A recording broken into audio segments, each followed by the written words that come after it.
The Dateable podcast is an insider's look into modern dating that the Huffington Post calls one of the top 10 podcasts about love and sex. I'm your host, Yue Xu, former dating coach turned dating sociologist. You'll also hear from my co-host, Julie Krafchick. On each episode, we'll talk to real daters about everything, from sex parties to sex droughts, date fails to diaper fetishes, and first moves to first loves. We are excited you've joined us for an older episode. While our earlier seasons were all about dating in San Francisco, we quickly realized all the themes and learnings are universal for all daters. So we shifted to covering dating from all around the world as the seasons progress. The fun part is, things happen first in San Francisco, the tech epicenter and counterculture capital of the world. We love for you to keep tuning in to our older episodes, but there is no set order to listen in, so feel free to jump to more recent seasons or relevant episodes for you. Enjoy the show.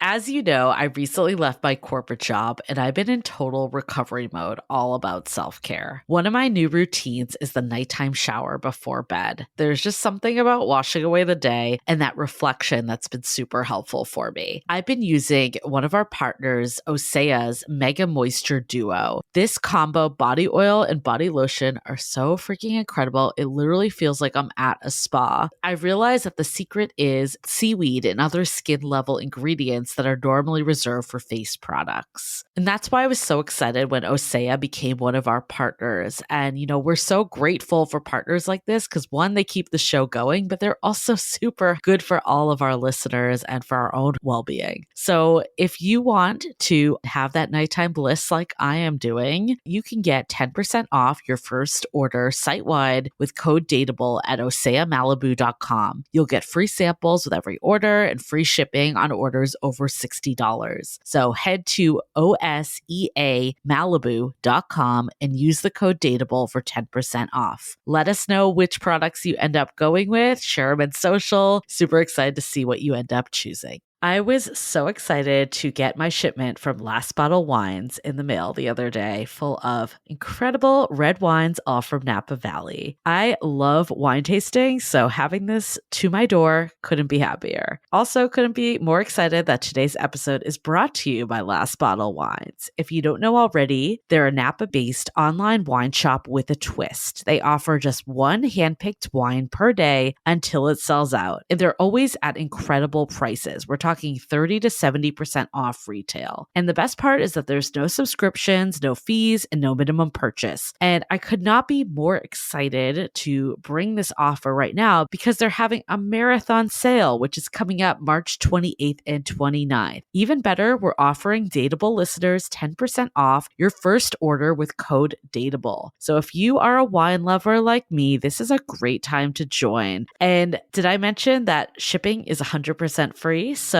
what are you waiting for? Mark your calendar for March 28th and 29th, or get on it earlier if you want. You can sign up at lastbottlewines.com and use code DATEABLE and find out why Last Bottle is the most fun way to discover and buy amazing wine. This episode of Dateable is brought to you by Scoot, shared electric scooters you can ride anywhere in San Francisco.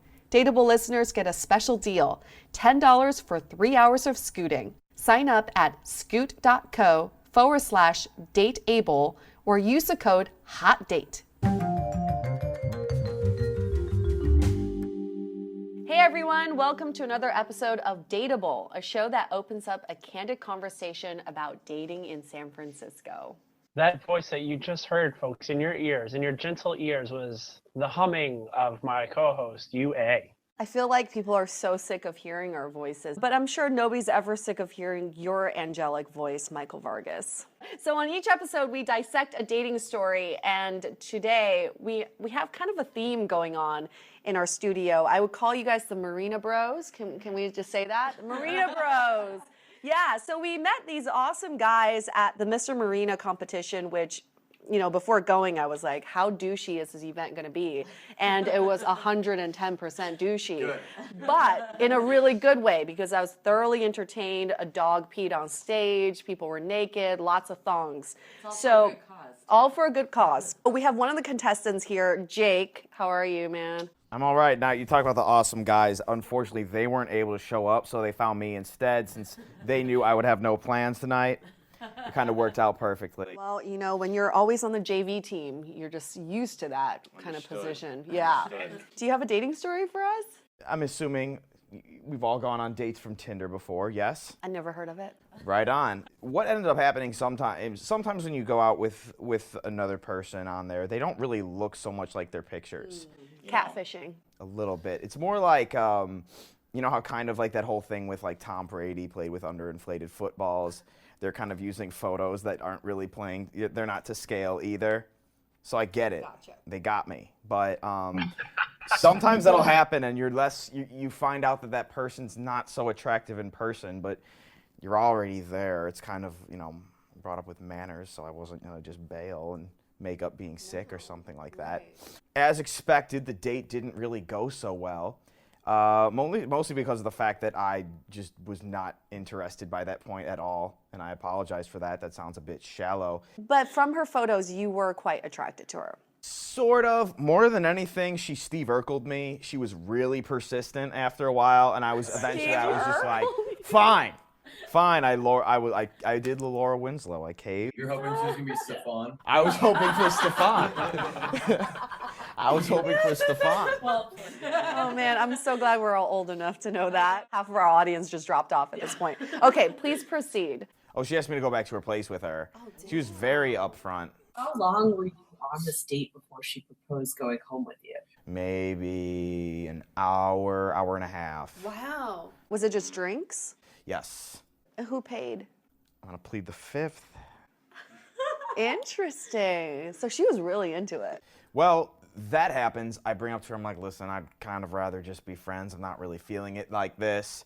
And that's unfortunate. That kind of hurts. I know you can't really, sometimes when you get played that card, when it gets pulled on you, that doesn't feel so good. I mean, I'm very familiar with the friend zone. I think you get used to it. I mean, if the friend zone were the end zone, I'd be Cam Newton.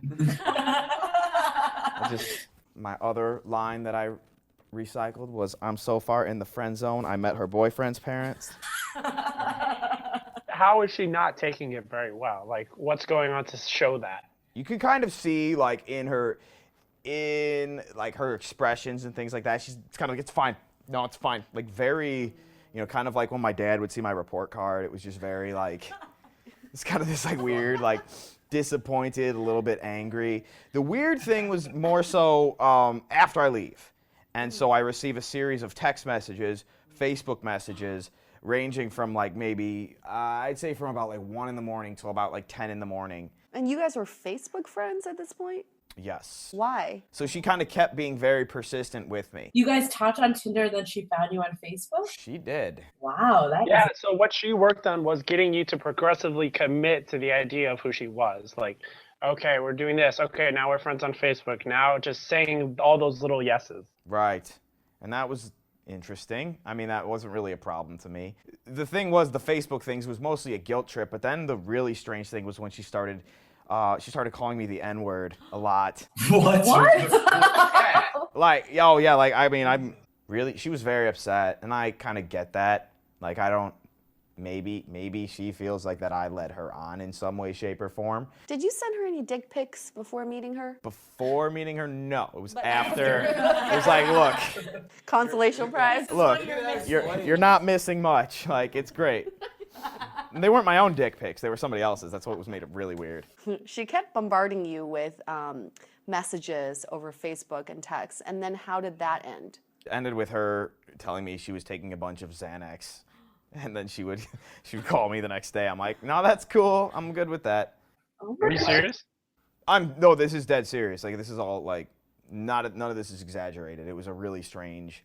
I really like to get her on our podcast because I really like to hear her side of the story. I wonder if she's like, this guy, Jake, I'm totally attracted to him. He was leading me on with all these messages. I thought we were going to do stuff. Like, I wonder if what you did or said triggered this in her. Because I don't think women pull crazy out of thin air. She presented herself. I'm like, you know what? Like, this girl's been like reaching out to me for a long time. I'm like, I don't have plans tonight. Whatever, let's go. Did you ask her out or did she ask you out? She asked me out. Wow. How do you feel about that when girls take charge like that? I like it. Yeah? Yeah. Okay. So you were into this. There was one aspect of her personality I thought, like I said, I gave in to the fact that there was persistence there. I have a question for you, Yue. Like, have you heard a lot of women talking about times where they said to the guy, "Hey, listen, let's go back to my place," and the guy saying no? Have you heard a significant amount of that? Never heard of that happening. I feel like women, for the most part, can feel the situation, and they're not going to Yeah. say that unless it's like a sure thing. Yeah, and I would No, fight a guy. I would completely disagree. You would disagree? Have you had that? Well, I would disagree that I would say like 95% of the time, it's just gonna, if a girl says that, the guy will say yes. Like, not 100% of the time by any means, but a lot more than the other way around. What about you, Jake? What are some of your takeaways from this? Like, what have you learned from this process? Maybe try like Skype before meeting somebody that you met with on Tinder. That's actually not a bad idea. Or Skype or like call, FaceTime. It was kind of adorable. It is Wait. Is there any app out there that allows you to FaceTime after like the communication is? So here's where, if we really want to make gazillion dollars, here's where there's an opportunity for dating apps to incorporate video. A few apps have tried it. It's failed horribly because of technology and the lag time. But I feel like if you had, it's like speed dating, right? If you connect, both swipe right, and you connect, you have to speak to each other for 30 seconds over video. I think that's going to eliminate a lot of this like catfishing. Isn't there an app that allows you to leave video messages? Like Snapchat, you can send little short video messages back and forth. Yeah, like a Snapchat, Tinder-esque something. I feel like there must be, but it's not catching on because nobody's using it. I think my takeaway is don't friend someone on Facebook before you met them. Oh, never. Especially someone you met on Tinder. Oh my gosh, never accept that invite. Michael, what are your takeaways? One of my takeaways is what I really liked that Jake did at the end, which was say no. Like, I think so many guys just jump in or say yes, which I don't know. I think there's something for holding standards for yourself and saying no more. And I think if us guys said no more, I think we would get a little bit more respect in the whole dating scene, period. Oh, let me clarify. That does not imply that I have standards. My bad. There's always like the thing like that girls can have bad sex and guys like it's like pizza, it's never bad, right? There's like that. I don't think that's fully true. I don't agree with that. What can make sex bad for a guy? If you take too much of a Cialis and you actually aren't able to even climax. Okay. Has that happened to you? No, I read the reviews online. What else, Mark? I mean, if they're just not into them at all, like, or like, you're not attracted to them in any way. Yeah, it'd be like you made the mistake, but you were like 10 times drunker than Jake was. And you sent him out and up with this girl, like, wait, what's going on? That wouldn't be very good. Dude. There's also effects of poor hygiene. Oh yeah. Oh really? All over down there? Yeah, I'm not. All up and down and left and right. That's why I got FaceTime ahead of time. Wait, are we saying FaceTime or something else time? Yeah. Genital time? That's important beforehand. Genital time. What's that website we guess her muff? GuessHerMuff.com. Guess her muff. Show you a picture of a girl clothes, and then you have to guess what it is, and then you click on it, and they'll show you her. Doesn't like go match them sort of. No, it's one at a time. Is it guess my muff? I want people at home to know because it's not right. Hello, you have been selected to Nope. take part in our anonymous survey. Wait, were they asking for your muff, UA? Is that what they were saying? Is it about your Another mouth? muff survey. It's vaginacology now. They changed it? Yeah. Vaginacology. Vaginacology. So see, okay, we're gonna go through this. Michael, sorry you can't see this. We're seeing this blonde Eastern European, pretty good. Natural, hairy, trimmed, patch, landing strip, bald, vajazzled. What do we think? Bald. Bald? No, I'd go like a little bit trimmed. I'm definitely Trimmed? going vajazzle. Vajazzled? You guys, we have to come to a consensus. I'm gonna go She's bald. then. cute. Bald? Okay, we're going with bald. Yeah, she is bald. No. Landing strip. Landing strip, That's a yeah. very tight Oh. landing strip. That's like for very small private. I mean, I who- would say she's bald. Who submits themselves to like I'm sure she does not know that she has been submitted to this. But that is a landing strip. This is what happens. She might know. Michael, I will send you these pics after. Okay, thank you. Okay, shall we move on to the question of the day? There's nowhere to go The from. question of the day is, should I do bald or a landing strip? I feel like there's a fine line, no pun intended, between bald and landing strip. Okay, so we do have a question of the day. This comes from Tracy, who says, how many dates does it take to be in a relationship? I've been on 6 dates with this guy, and I don't know if we're together. I think it kind of just depends entirely on the circumstances, how your experiences with that person have been. I'd say if it's like, I've had relationships where I knew it was a relationship maybe like 3 dates in, and I've had some where I've gone on probably 7 before realizing like there's no way this is gonna work. This is fun, but this is not gonna work. And so I think it's circumstantial, unfortunately, and I'd say obviously you have to get both people's opinion on that whole matter. Who brings it up? Do you usually bring it up? Depends on when in my life you're talking. Like right now, yes. When I was younger and like a little bit more insecure, that would probably be one of those things where I kind of just like hope they bring it up. So now you actually have a definitive conversation about it. Yeah. Mm. Yeah. DTR. DTR. Yeah. So people actually do have these conversations. I feel like my last boyfriend, we didn't have the conversation for a while, but it just kind of felt like it, like the 3 dates, like Right. we didn't have the conversation, but we both felt it. And then like, probably like 2 months in, he was like, we're walking down the street. He's like, talking about a relationship. He's like, we're in a relationship, right? Like, yes. Well, yes, yeah, we're it in a could be that relationship. casual. Yeah. Like, hey, you're my girlfriend, right? Like, yeah. Okay, cool. I think that's all kind of ties together in the fact that if you actually have the confidence to bring this whole thing up, because it is somewhat of an uncomfortable thing to bring up. Yeah. But when you do bring it up, the other person is like, oh, thank God I didn't need to bring it up. I mean, I think the most natural way is if you go out with your friends and you introduce her as your girlfriend, and that's like, oh, okay, that's defined. Yeah. But when you actually have the conversation, I agree, it's super awkward. Really? I think it's so opposite. Are you into this? Like, do you like to have DTR conversations? No, I just think that when that happens, it's so obvious. It's like obvious before you actually have that conversation. It's like, you know, if you're going to ask someone to marry them, it should be kind of obvious at that point that you're going to ask them to marry them. You feel like you're taking a shot in the dark with like, is she my girlfriend or not? Then you're not. Yeah. Right. You're not I think the right that's stage. the answer to that You question. should be connected You should enough know that the conversation is It's a natural. no-brainer. Exactly. If you're asking the question, you're probably not On the same girlfriend. page. I remember one time I was seeing a girl, and this was a time in my life where I wasn't looking for a relationship, just looking for different people. And I never brought it up to her because I never thought that we were even close to it. But then I told her, oh, yeah, I'm also seeing this other person, and she started freaking out. So we were definitely on very different pages, for sure. Yeah. So that's what I think if it's obvious. I guess my thing is I should have brought it up earlier that I wasn't interested in her as a girlfriend. But it should be pretty obvious. Like, oh, upfront contract. This is why I think on a first date, you should always ask each other, what are you looking for? I think sometimes, like, yes, like sometimes you know what you're looking for, but then sometimes it is the person too. But is it the chicken or the egg, right? Is it that you're ready for a relationship, or is it just meeting the right person that you want to be in a relationship It's the with? $1 million question. It is. So which is it? Well, it's a roll of the dice, I think. I think you got to try out both. I think you have to kind of like, you have to be willing to take a chance on somebody.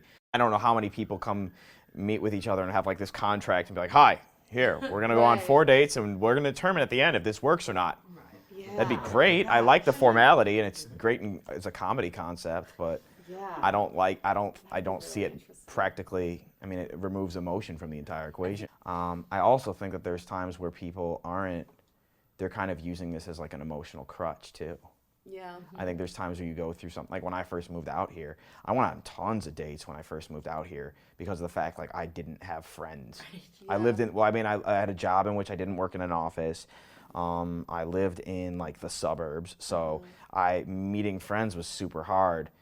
Going on like Tinder or like just meeting a girl at the bar with like someone that maybe I knew kind of well, some dude, would be like, that would be kind of easy.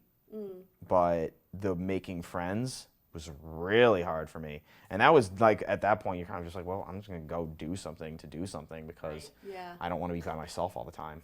I mean, that's the one thing that I always like recommend people to do is go. It's hard, but the more important thing I think is to make friends first and then find a girl. So you got that support, and so you don't have to just go on these random dates and kind of in the midst of like being connected with someone. So I do want to answer Tracy's question because she talks about 6 dates with this guy, and I think that's something really interesting because she's trying to quantify a relationship when in this city, you could go on 6 dates with someone in the course of 6 days or 6 months, right? So you really can't quantify in that way, like I've been on 6 dates with this person.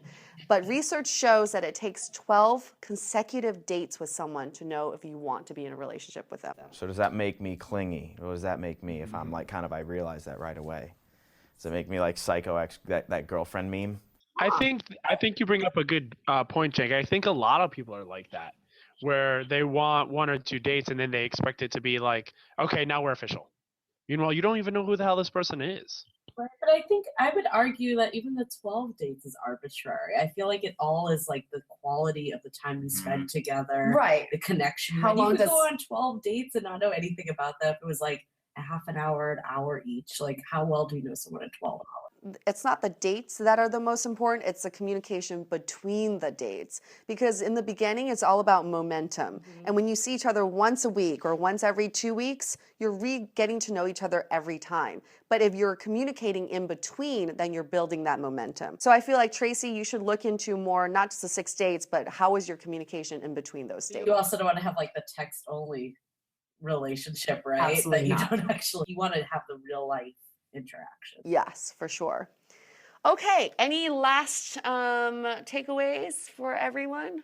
I say more time. More time is helpful. You don't have to wait forever, but give yourself more than a date or two. We can't really figure. I personally don't think we can really figure someone out really quick. So allow time. Time tells all. Jake, any last thoughts? What is it? Diana Ross said, "You can't hurry, love." You know. I think that's. See, Diana understands. If you're one of those people who's expecting if you're expecting a result from a number, you're going about it entirely the wrong way. I hate to sound like some old storybook cliche or something like that, but I think when you know it's right, you know it's right, and when you know it's not going to work, you can't force it. You can't just. You can try. But you know it's not going to end well.